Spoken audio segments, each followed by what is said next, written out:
If you like Tulsa, you'll want all the shows in the Tulsa History Series. Hear fun stories about Tulsa's past and reminisce about stuff that's gone. There are 8 different videos. The tapes are available at Bank of Oklahoma branches, Quick Trip stores, Walgreens, Steve's Sundries, Media Play, Novel Idea, and Lyons Indian Store. Tulsa History Series videos. Buy them as gifts. Get some for yourself. Do it before they're history.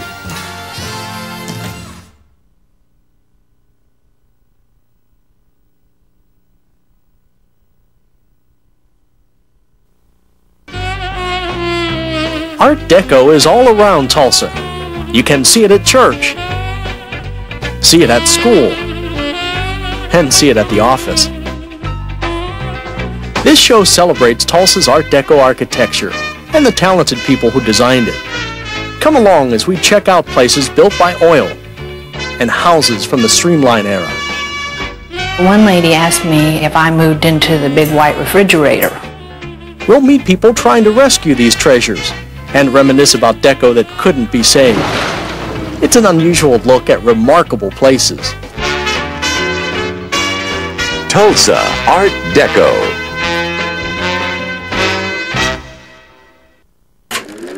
This show is part of the Tulsa History Series and is made possible by Bank of Oklahoma. In the era of steam trains, when Tulsa was oil capital, decorated buildings were the rage. We now call it Art Deco, and Tulsa has a lot of it. This is what makes Tulsa different from other cities. This sets it apart. It doesn't become the generic American city. In the 1920s, Tulsa was enjoying a fantastic oil boom. Black gold brought the city incredible wealth, and with it came a building spree. The people who were in charge of building buildings and sort of creating the cityscape that we know of as Tulsa were extremely anxious that their buildings be the most modern in the world. Architects and designers turned to a modern or modern style that we now call Art Deco. Stylized lines and curves were perfect for a city that was becoming oil capital. We were the fastest growing city in the country. We had affluence unimaginable. You know, this is the kind of civic chest thumping you did then. Tulsa's deco has a lot of different looks. Zigzag, used mostly during the 1920s, Depression era or PWA style deco, and Streamline, popular in the late 30s and 40s. Few cities match Tulsa's collection from these 3 distinct deco periods. Anybody who had talent seemed to have at one point or another built a building here in this town. And there's been some extraordinary buildings built in the Art Deco period. Architects would use terracotta to jazz up buildings. This lightweight material was decorative and colorful. So much of it was used, Tulsa was dubbed the Terracotta City. You know, it's beautiful quality. It's like sculpture. It's artwork, and it cannot be replaced. You better appreciate it. You don't get another shot at it. One of the oldest deco structures is at 11th Place in Owasso. This small house was built in 1927 when architects were starting to experiment with modern designs. It's now the home and studio of an architect, Tom Thixton. It's a house like it's way of its time because it's so open, and all the concepts that are being used today, like the openness and the balconies and the sunken pits and all the doors and windows that are so common in here, windows on all walls, is what they're doing nowadays. Well, this is a neat feature because it's probably one of the first pits like this in the city of Tulsa back in 1922. And of course it's here to stay since it's all concrete made out and finished in terrazzo. This house was designed by young Tulsa architect Bruce Goff. He later would become one of the world's most important modern architects. He designed this place at the request of his former art teacher, Ada Robinson. She wanted a home that could also be her studio. Goff used shapes and angles similar to the renowned Frank Lloyd Wright. Frank Lloyd Wright did built-ins everywhere, and of course Bruce Goff was a chip off of his block. His philosophy followed Frank Lloyd Wright's, and his built-ins were all do a built-in and no furniture. He didn't like furniture particularly. One of the most peculiar things about this deco house is its small kitchen. The kitchen, which was left off of all the drawings, is 5 feet by 8 feet, which is just big enough for one counter and a refrigerator. And we enlarged it another 5 feet for some more build-ins, which we did about 12 years ago. This is probably the smallest kitchen in the city of Tulsa for a house. Down on Riverside Drive, there's another of Bruce Goff's odd designs. We now know it as the Spotlight Dinner Theater, home of the long-running show The Drunkard. But Bruce Goff built this place in 1929 as a home and a studio for piano teacher Patty Adams Schreiner. She taught piano here until 1933, and some suggest the windows look like piano keys. More zigzag deco can be found at Church. Christ the King at 16th and Quincy was the first church in the city to use a modern design. It was completed in 1927 and reflects Tulsa's daring attitude. This type of design was a very significant departure from what was being done in American architecture generally in the 1920s. The architect was Barry Byrne, an apprentice under the great Frank Lloyd Wright. Byrne built impressive churches up north and was brought to Tulsa by Bishop Francis Kelly to design an inspirational place for Catholics. Father Jim White is historian of the Tulsa Catholic Diocese. The people who get most excited about this building are the architects. There are architects in here all the time, and one of them told me, he said, every time I go in it, I see something new. Italian artist Alfonso Iannelli was brought in from Chicago to assist with the design of this holy place. And Tulsa architect Bruce Goff participated too. Byrne, Iannelli, and Goff created a work that some thought was too radical. Others praised it as innovative. It's a very interesting pattern, a very sharp, very angular pattern. And yet at the same time, the colors and all bring it into a real beautiful focus. It doesn't seem extreme in any way. It's just extremely, very, very graceful. The whole zigzag deco motif is repeated throughout the drapery, even of the statuary here in this shrine of the Blessed Virgin. The congregation is very proud of the stained glass windows, done under the direction of Alfonso Iannelli. When installed, they were praised as among the most superb in the United States for their color and detail. The windows show kings from the Old Testament and the Christian nations. You have Wenceslaus of Bohemia, and Henry of Bavaria, and Stephen of Hungary, and Edward of England, and Louis of France. They wanted an Irish king, but they couldn't find one who was also a saint, so they had to give up on that. I mean, this building is 70 years old, and yet it has kept its capacity to surprise and to interest and to intrigue. America's best-known architect practiced in Tulsa during the Deco Age. Frank Lloyd Wright was a pioneer in modern design. Now, I believe a home is much more a home for being a work of art. And I think until it is a work of art, it lacks the essential characteristics of a home. Wright designed this block and glass house near 36th Street in Lewis. It was built for Tulsa Tribune newspaper publisher Richard Lloyd Jones, a cousin of the great architect.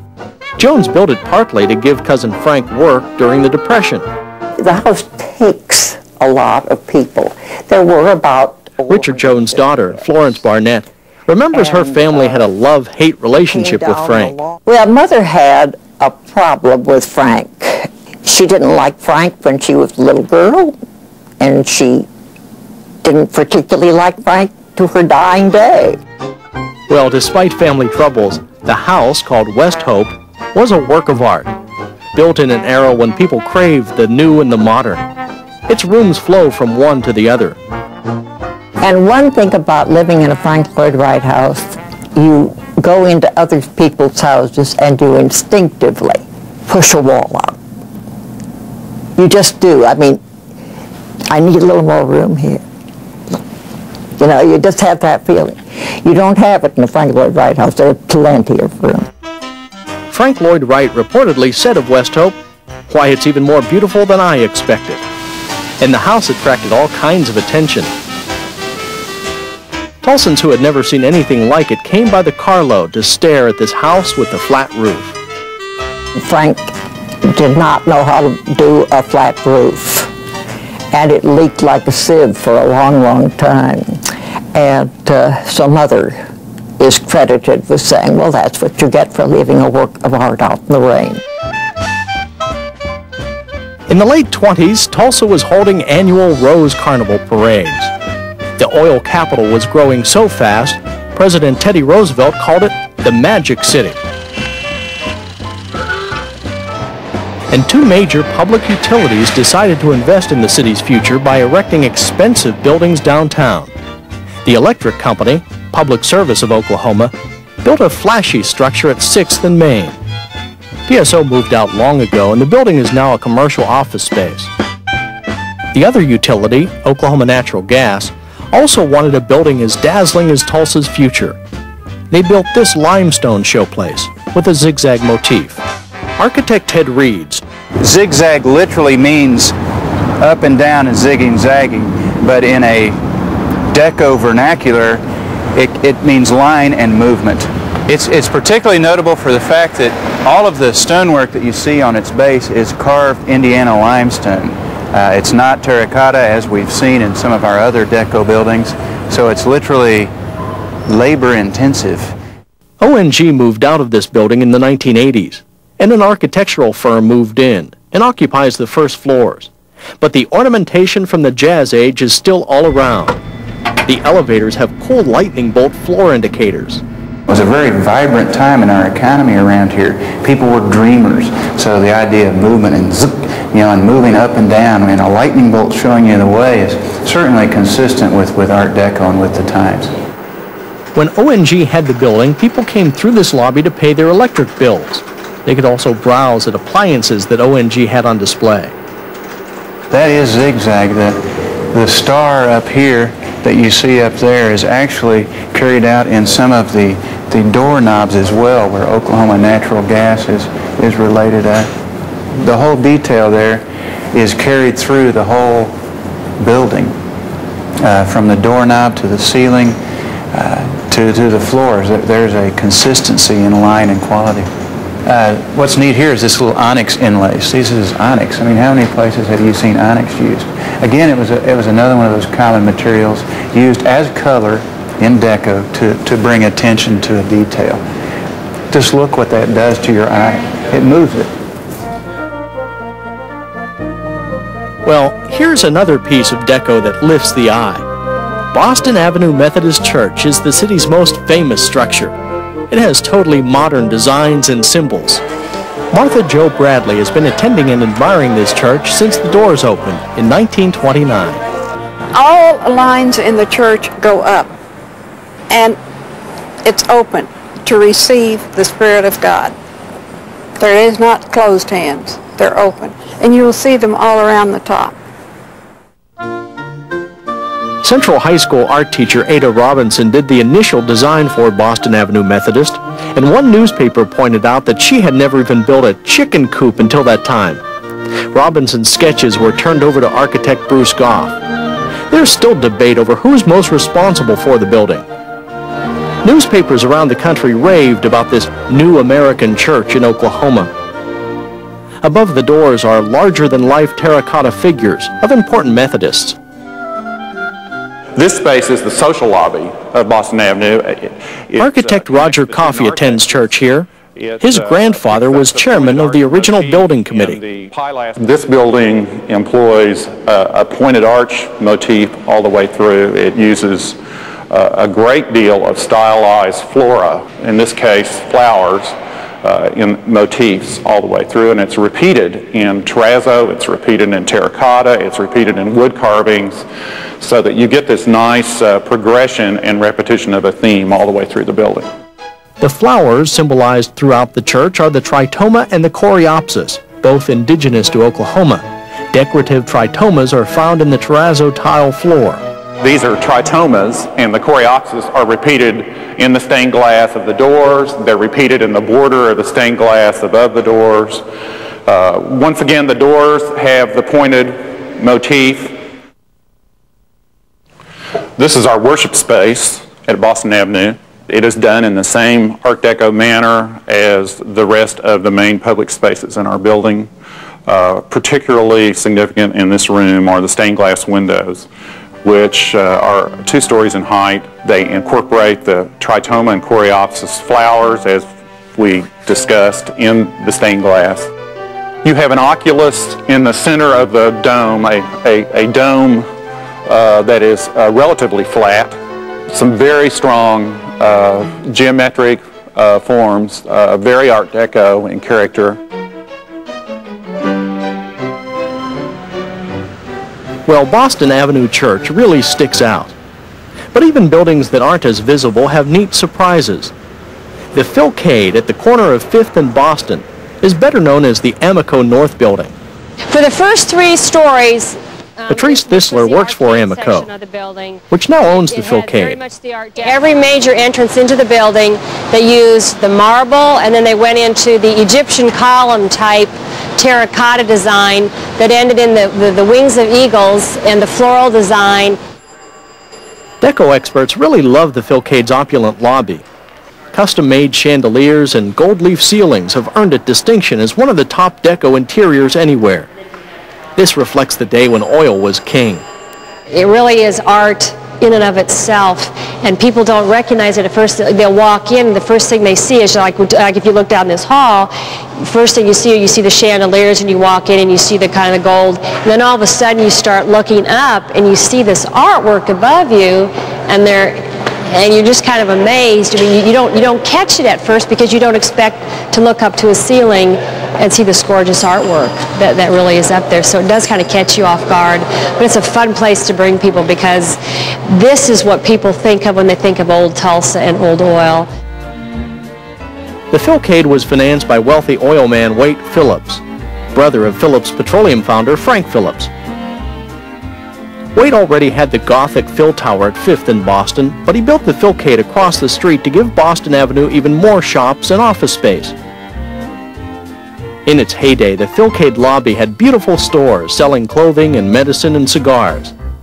Amico has tried to replicate the old storefronts. And this is where we use this place to display some of the items that are available for sale, and that's just what the retailers at that time in the 30s were doing. They would display their goods here, and we're basically using it kind of for the same. Wade Phillips had the wealth to ignore the Great Depression and give Tulsa one of its most lavish lobbies. Well, you can just see on every door handle, this is the original doors that came with the building. On every brass door handle on this main floor has, if you can see, the WP is built into everything. It's built into the main entrance. It's built into all the door handles. There was just no question that Wade Phillips has been here. The architect of the Philcade was Leon Center. He worked on many of Tulsa's most significant buildings, many of them done in the Deco style. And he did the YMCA building downtown. Leon Center's daughter, June Perryman, still lives in Tulsa and has her late father's scrapbooks. As a young architect, Center designed fantastic buildings in Okmulgee. He came to Tulsa at the insistence of Wade Phillips to do the Philcade. Center thought his Tulsa stay would be temporary. He thought he would just stay, you know, till the building was, they didn't need him anymore. The plans were drawn, and but Wade said, there's so much going on up here, why don't you stay? So he went back to Okmulgee and closed up the office in '29, and we all moved to Tulsa. Center designed the old municipal airport terminal, an Art Deco gem. It seemed appropriate that air travelers would be greeted to Tulsa by a stylish, modern building. Unfortunately, it was torn down when the airport expanded. Leon Center's hobby was taking home movies, especially of his buildings, like the old elephant barn at the zoo. And the Coliseum at 6th and Elgin was another of Center's designs. It was not deco, but Tolsons loved the place. We used to go down every Saturday and skate. And went with him, you know, a lot when they were building it. Because that was really a nice building, and they had other things. See, they had conventions, and I remember going to see Al Jolson. June and the rest of the city were saddened in 1952 when the Coliseum burned down. With money he made in architecture, Center started an oil company, a venture that was not all that successful, but he continued to excel in design and left behind a legacy of decorated buildings. When not taken care of, even beautiful buildings can become eyesores. The historic warehouse market at 10th and Elgin downtown suffered years of neglect. And in the mid-90s, the Home Depot bought the property and considered leveling the building for a parking lot. This attracted a lot of protests and media attention. 16 Art Deco groups from as far away as Canada and New Zealand have written the Tulsa Preservation Commission to express alarm that this architectural landmark might be destroyed. Well, Home Depot did save the building's significant features, the facade and tower. The rest of the structure was demolished so it could be built back new. These pictures show the place during renovation. Today the warehouse market has new life, with Lyons Indian Store and Pizzetti's Pizza Restaurant. Well, it was built in 1929, so what does that make it? It makes it almost... Architect Ted Reeds is one of those who fought to save the building. Well, I think old buildings are important to pass on to our children as landmarks, as chapters in not only our history, but theirs to be and to their grandchildren. It opened in 1929 as the Farmers Market, a place of bargains where people bought directly from farmers and growers. Located along Old Route 66, the market was a popular stop for shoppers and travelers for a half a century. The polychrome, or multicolored terracotta, is just as vivid today as it was in the Jazz Age. We're looking at a 70-year-old building, and just look at the clarity still in these blues. Blue is a hard color to glaze and to hold. And here we are on the south facade of this old place, and look at it. Just look at the clarity there. It's just remarkable. Just really remarkable. The decorations date back to the time when people came here for fruits and vegetables. There's a goddess with a cornucopia and a sheaf of wheat, and a god holding symbols of Tulsa's economy, an oil derrick and a train engine. Art Deco, of course, was the idea of line and continuity, and certainly it really did fit our culture at the time because we were aggressive, we were on the move, so it was a natural fit in terms of style with Tulsa. So this Art Deco gem that came close to extinction has new life. We were ready to move on. Ted decided to explore the tower. Wow! This is pretty cool.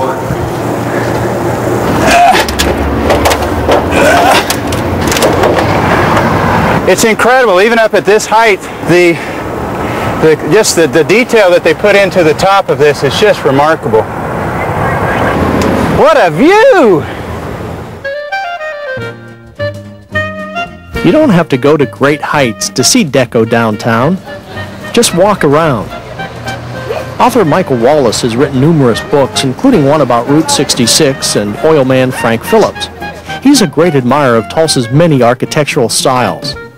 And I think what makes Tulsa so important, especially downtown Tulsa, is that you have the Art Deco influence showing up in different types of buildings. In commercial buildings, certainly, office buildings, but also in ecclesiastical structures.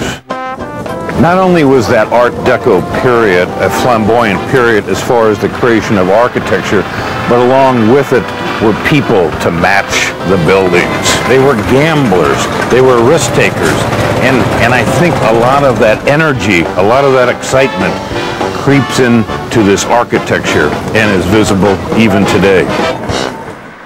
We caught up with Wallace in front of one of those Deco treasures, the Pythian Building at 5th and Boulder, sheathed in terracotta.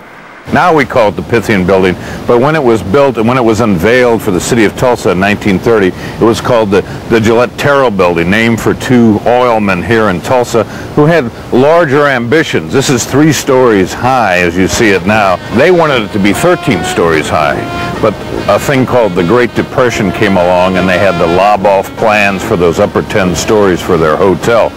Then they peddled it off to the good Knights of Pythias, a fraternal organization, and it became known as the Pythian Building. The Pythian Building's most notable feature is its L-shaped lobby with dancing zigzag designs done in colorful tile. Robert Powers is curator of the Tulsa Historical Society. The tile work in the building is very significant. It's significant in the fact that it shows a human hand. Today we so often see buildings where everything is machine-made, and you can take a walk through the Gillette Terrell Building's lobby and you can see that someone went to the trouble that when you get to the top tile in the design scheme, that each one of the center tiles is different. And I think that's very nice. We don't do that in buildings anymore. Original tenants here included a Western Union, a boot shop, and clothing stores. All are gone now, and the building is mostly vacant, another victim of the oil bust. But the lobby reminds us of better times. This is a faux skylight. They wanted you, when you walked into this, think that it was open up to the sky, and of course it's not. There's the 2nd and 3rd floor above us. So this is sort of like fluorescent lighting, but with real high-dollar etched glass panels over it to give a sense of daylight coming down into the lobby of the building. You know, there's a lot of great Art Deco downtown, but not as much as there once was. The Bliss Hotel at 2nd and Boston was decorated with cream-colored terracotta.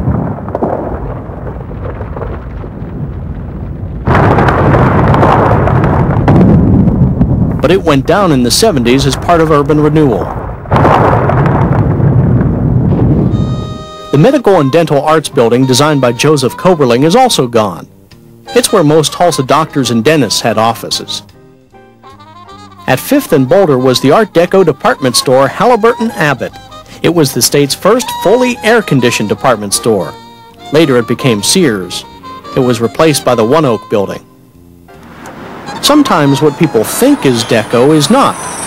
The old Adams Hotel at 4th and Cheyenne is sheathed in terracotta, but it's more Gothic than anything. Next door is the old Security Federal Savings, which is Streamline era deco. Later the place went from bank to beer bar, becoming the Court of Three Sisters Tavern. Time has taken its toll, and vandals have stripped this building of black deco panels.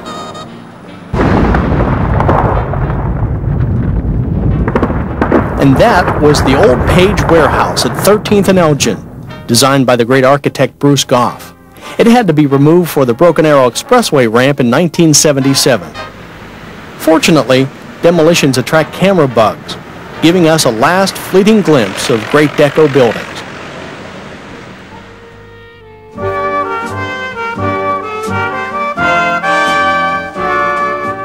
During the Great Depression, President Roosevelt created public works projects. Through the Public Works Administration, the unemployed got jobs building things like highways and government-type buildings. Structures were stout, yet ornate. The Tulsa Union Depot is a good example of PWA-style deco.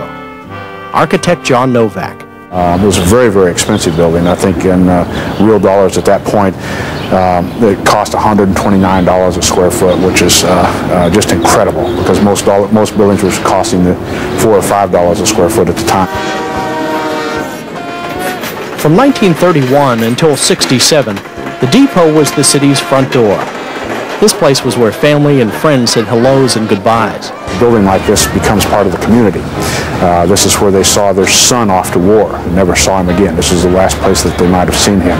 Or this is where Daddy came home from war and they picked him up. So a building like this gets woven into a community texture. When passenger trains stopped rolling, the building was abandoned. It slipped further into disrepair and some wanted it torn down. In the 80s, the Williams companies bought the depot.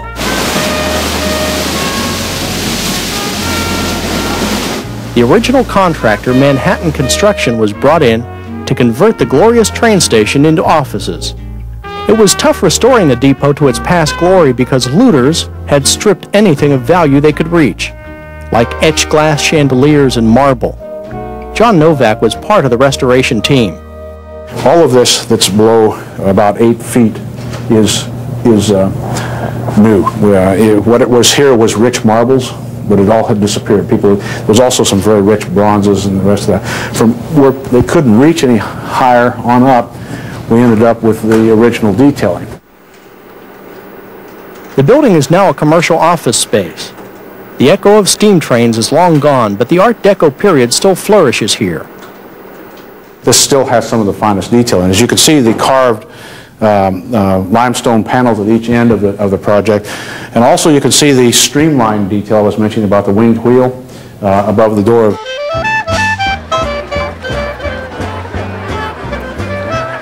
Well, the depot has been saved. Now, if only the same thing can happen to the old fire alarm building. The city abandoned it in the 70s, but its incredible terracotta detail still holds up. I look at it now, I see some sort of cornucopia giving out flowers and... Marty Newman is the latest owner of the fire alarm building. This building is where dispatchers handled fire alarms that came in from across the city on ticker tape. It was an age when even city buildings were fancy and decorated with elaborate terracotta. And if you look at the fella up here, he's collecting the GAT tape messages from all over town here at the fire alarm building. And if you look just to the left and right of his elbows, you can see little firemen just waiting to go out and douse Tulsa's flames, and then the flames kind of radiate. The terracotta is just wonderful, wonderful. Architecture telling a story. I just think that's great. Well, it is great, but Marty doesn't have specific plans for the building yet. Past ideas range from a restaurant to a museum to offices.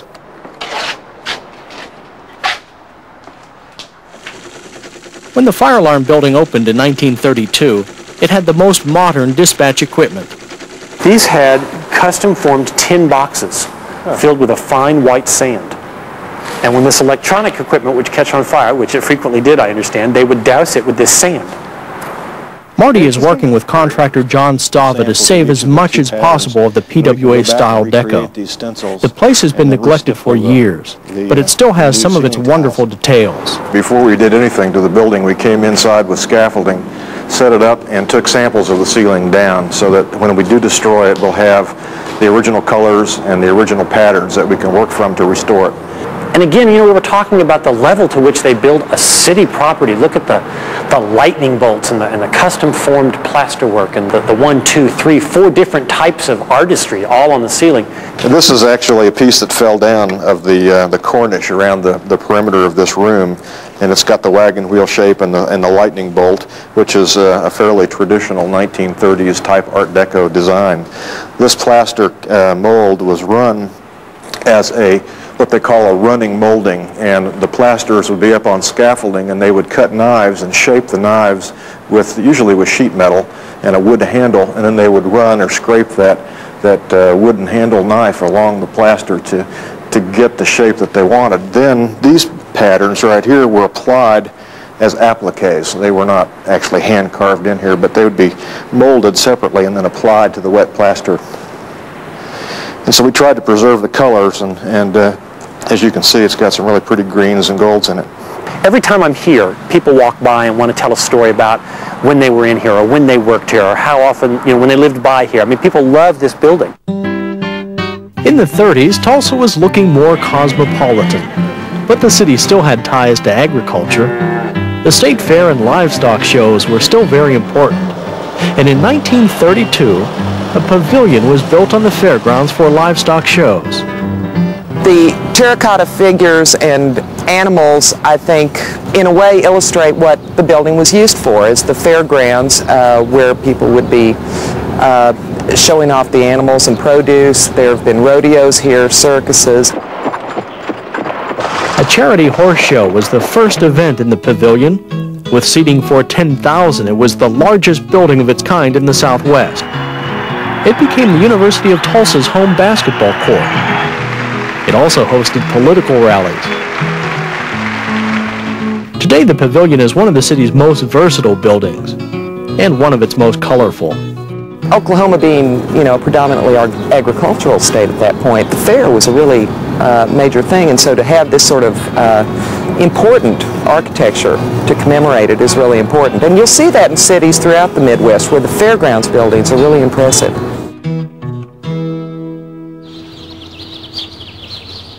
Not far from the Fairgrounds Pavilion is a school with some notable terracotta. Named in honor of the state's favorite son, Will Rogers.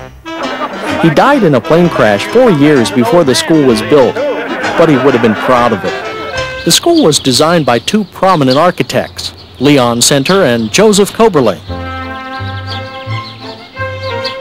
Koberling lived on Swan Lake and did many important buildings around town. Before his death in the 80s, Koberling toured the school, followed by a Channel 6 news crew.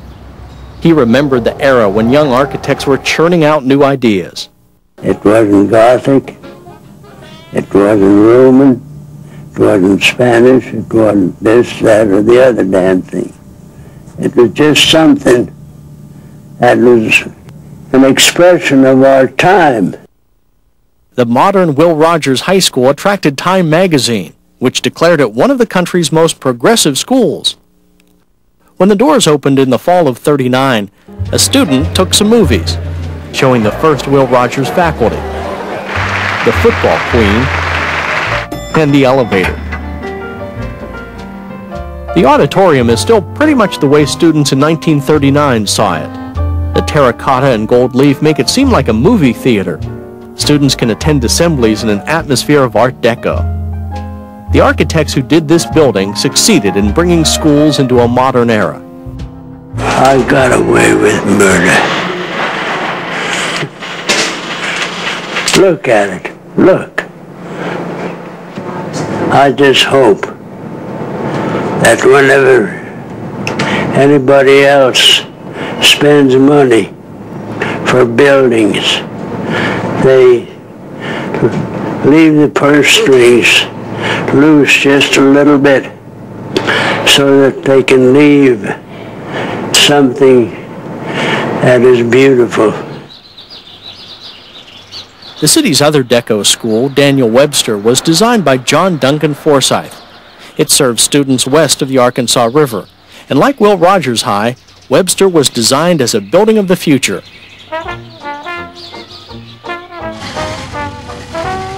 The automobile definitely changed American life. We had become a nation on the go. The car was the country's way to escape the Depression. This love affair with travel resulted in new buildings along the roads, designed to grab the attention of motorists. The emergence of a car in virtually every driveway and people being able to get up and about had a lot to do with where these buildings from the 20s, 30s, and 40s are located. Deco expert Chris Kallenberger drove us along 11th Street, old Route 66, and some other streets where streamlined Deco was popular. There were a lot of buildings clustered along here, obviously, commercial buildings that wanted to take advantage of this new fascination with travel. And you also had new kinds of buildings that had to be built during that period because of transportation. Airports, bus stations, gas stations. Many streamlined gas stations are gone now. But drive around and you can still spot streamlined buildings here and there. This was a building designed by William Wolliver, who also designed a major residence in Tulsa. And it's a wonderful little glass-fronted building. One of the magnificent streamlined buildings on 11th Street is the Tulsa Monument Company. Mike Reeves is fourth-generation monument maker. It's nice. It's the nicest monument company I've ever seen as far as the building. It's great in that it's part of Tulsa, and it's great that the style of it draws people to it. And I have to applaud the man that designed it and paid for it, because obviously you didn't need it. You don't need this building to make monuments, but it's a part of Tulsa, and we're happy to be here. The Monument Company is a good example of programmatic architecture, which was popular in the streamline era. That's where the building resembles an object, in this case, a monument. But you can see it's a lot like the front of the building, or like I said, building, you have the two side pieces with whatever you wanted to put in the middle. It's just on a building, you naturally would go up instead of going down with it. But and then we have this smaller one over here, which is a little more the shape that the two side pieces with the bigger square middle, and that's actually a flat top one, which looks more like the building. Another deco structure that many people loved was the old Will Rogers Movie Theater on 11th Street. It opened in 1941 as a second-run theater.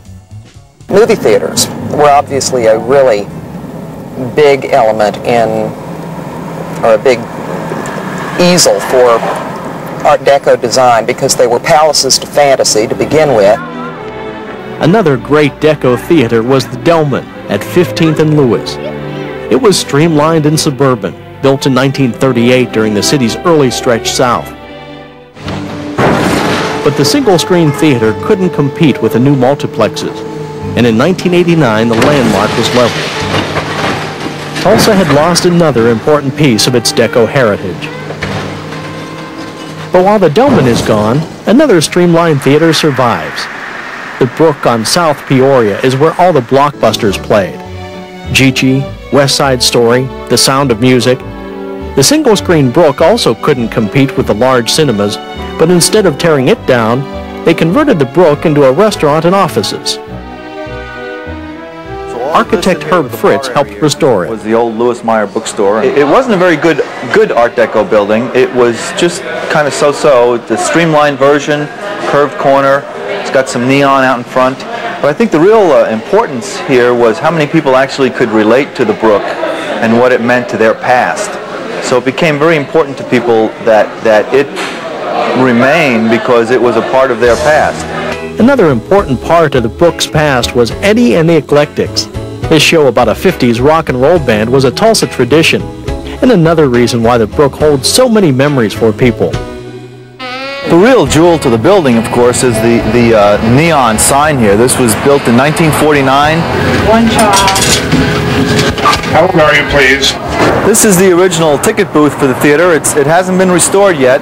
What we've done is taken the original wall that's back here and the ticket booth and moved it out about 6 or 8 feet to create more space inside. Lots of people come here and talk about what this ticket booth meant to them and what some of these other things meant. And very, very few people pick up on the fact that the wall has actually been moved forward. So we think we did a real good job of maintaining the style without destroying anything. You'll also notice there and here that these are the original marquee enclosures, that they simply etched the glass and left those in place. So everything you're looking at right here at the front entrance is part of the original work. These porcelain panels are all the original panels. They've just been cleaned up. They've lasted all these years without any damage. You know, the streamlined look wasn't just in commercial buildings. Tulsa had nearly a dozen of the sleek, curved houses at one time, built as the country was coming out of the Depression. At 32nd and Utica, this streamlined house was practically in the country when built in 1937. Blair Brockman and her family live here now. It is 60 years old. It will be here another 60 years. It's a very, very substantial house. This is the back of the house. The roundness of the glass and the brick and the windows shows you the craftsmanship of the times. Frances Davis designed the home. She was an artist. And her husband Jesse Davis, manager of Long Bell Lumber Company, had his company build the place. Newspapers gave a lot of coverage to this new American home. A lot of the Art Deco is fashioned after airplanes or ships or cars. There was a lot of fascination with transportation and movement at that particular time. The Davis home on Utica was called Tulsa's first all-electric house.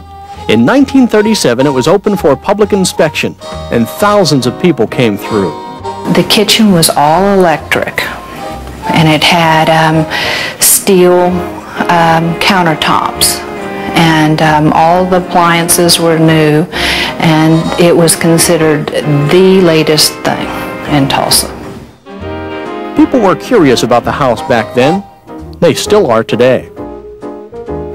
This is the funny round room on the front of the house that everybody wants to see. They all want to know what's in that room. You'd think this was Pandora's box. They drive by and they say, I have to know what is in that room. And it was originally a bedroom. There was a round bed that was constructed and put in this room. And Mrs. Davis or her daughter Sydney had slept in here or had used this room. It is now my husband's study, for everyone who wants to know what this is. This staircase is the most unusual feature of the entire house. First of all, it's rounded like everything else in the house, but it has this column. The column is one tree. It goes 3 stories. It was harvested in the state of Washington and trucked to Chicago, where it was carved into a column. And then it was transported to Tulsa.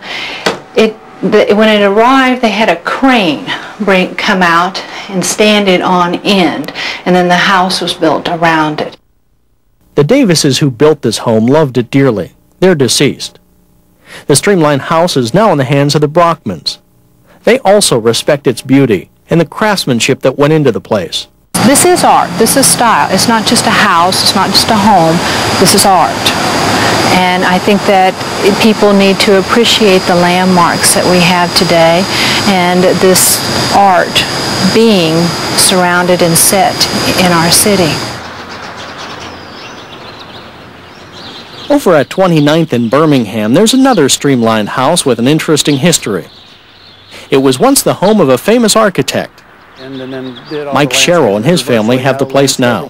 Here's an example of these racing stripes I've been talking about. It's just an architectural detail to break up the wall, and that was one of the things that was done back in the latter part of the Art Deco era, was the straight streamlining.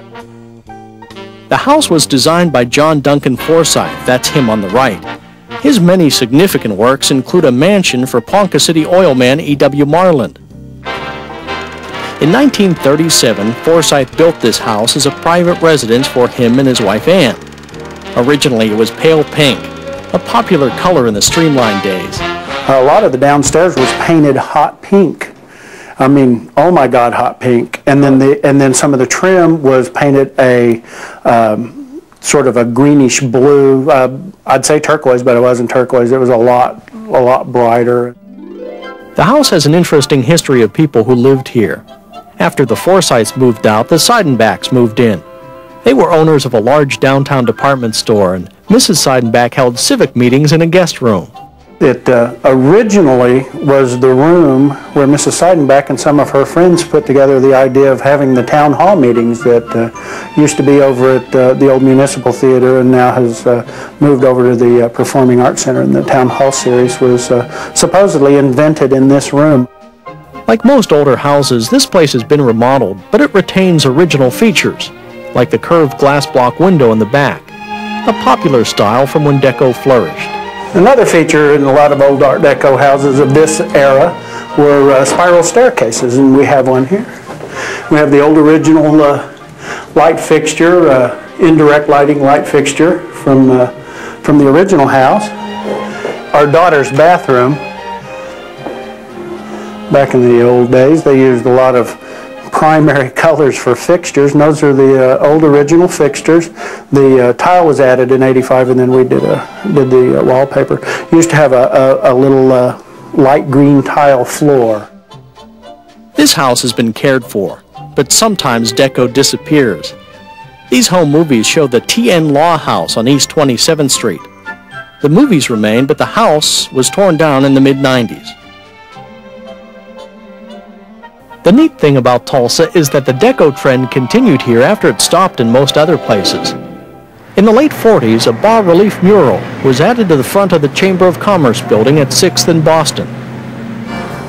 It was the work of famed sculptor Lawrence Tenney Stevens. Stylized Deco figures carved into the limestone depict the region's history. The mural is just an absolute hoot. There is humor in it, there is truth in it. It's just a real nice piece of Mr. Stevens' work. We have wonderful streamlined Art Deco locomotives and trucks and that sort of thing. Talks a lot about this period of time and that man was not alienated from his machines like we are today. Here's another Lawrence Tenney Stevens Art Deco sculpture on 5th Street, on site of Trinity Episcopal Daycare Center. The building was originally a health clinic operated by Dr. Perry, and this bas-relief mural depicts a country doctor and a modern surgeon. Lawrence Tenney Stevens is probably the single most prolific sculptor or artist, for that fact, represented in downtown Tulsa, and the city's very lucky to have so many of his works. Well, Tulsa's lucky to have all the deco it does. Experts say this collection of decorated buildings is surpassed only by Miami and New York. And these are more than just buildings. They're one-of-a-kind works of art, and they give Tulsa a rich heritage. It's important to a lot of people that we hang on to these treasures, because once they're gone, they can never be replaced.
Significant works include the Will Rogers Memorial in Claremore,